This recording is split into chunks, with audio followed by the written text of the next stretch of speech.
my goal here today is to help you be a better boss, help you be more successful in your business. We're going to talk about three things. First thing we're going to talk about is creativity.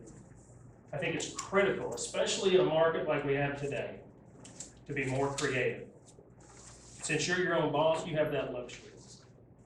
I'm also going to talk about being fully committed to your career.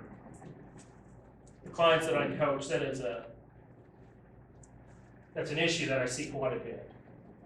People want to dip their toe in the water. They want to ride the fence.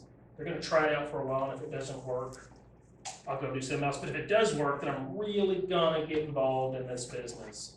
And guys, it doesn't work that way. So I want you to find out if you're really committed to your career. And the last thing we're going to talk about, if we have time, is motivation and how all that works.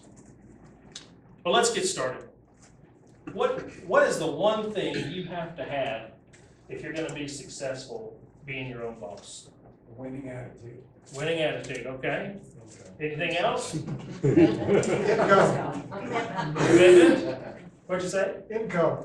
Income, that's what I'm looking for. You gotta have money. Now I know money, it's not very sexy to just say you gotta have money to be successful. And I hope you didn't think I came all the way from Oklahoma City to tell you that you gotta have money, you gotta make money if you wanna be successful. But what's gonna happen if we don't close a deal in the next 6 months? Or the next 6 weeks? I know if I don't, I'm trying to find my old job. I've never had an old job. I'm gonna be in tough shape. And all of a sudden that question popped in my mind. How can I benefit from this situation? I'd never heard that before. I'd never thought of that before. But I thought, there's going to be a lot of other ill-prepared individuals at this football game. So I grabbed a shopping cart and I filled it up. Walmart had about 200 on their shelves. I took every one they had, put it in the shopping cart. But I didn't have any money.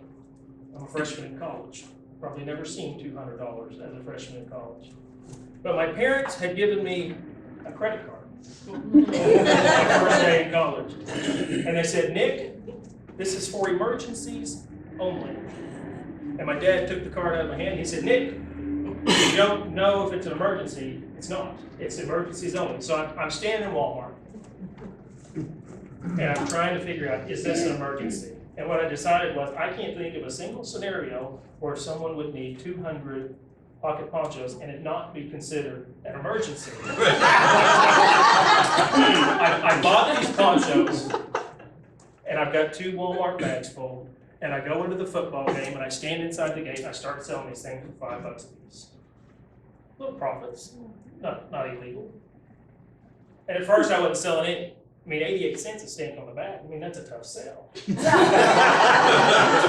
But one of the biggest mistakes I ever made led me to lose over $1 million in less than 6 months.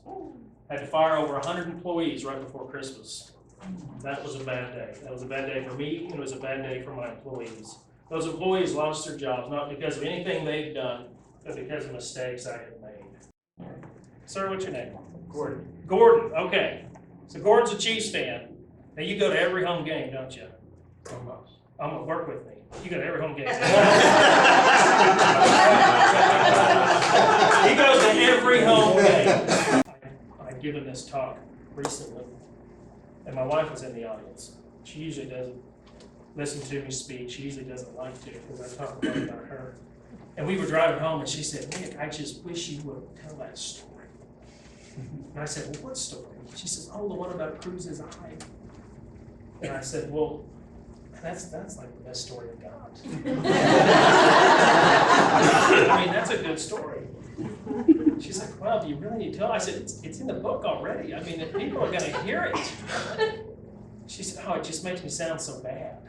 And I said, no. I said, I don't think it makes you sound bad. I said, I think if anything, it shows everybody how much you love me. I said, you're willing to tell me what I need to hear, even though it's going to hurt me. I said, that's a pretty deep love.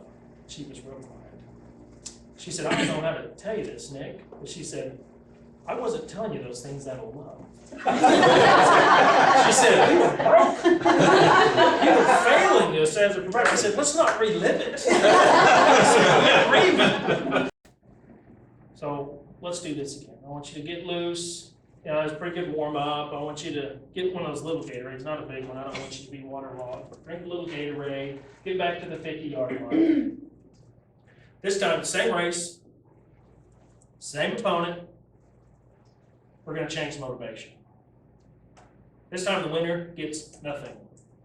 The loser has to come up to the front of the room, and they have to put their thumb on this block of walnut. Okay? And I'm going to take this hammer, and I'm going to hit it. About like that. Henry Wadsworth Longfellow said, "We judge ourselves by what we feel we are capable of doing, while others judge us by what we have actually done." We have so much potential in us, but so many of us, including me, never realize that potential. When you fully put everything you have into something, I believe you are unstoppable.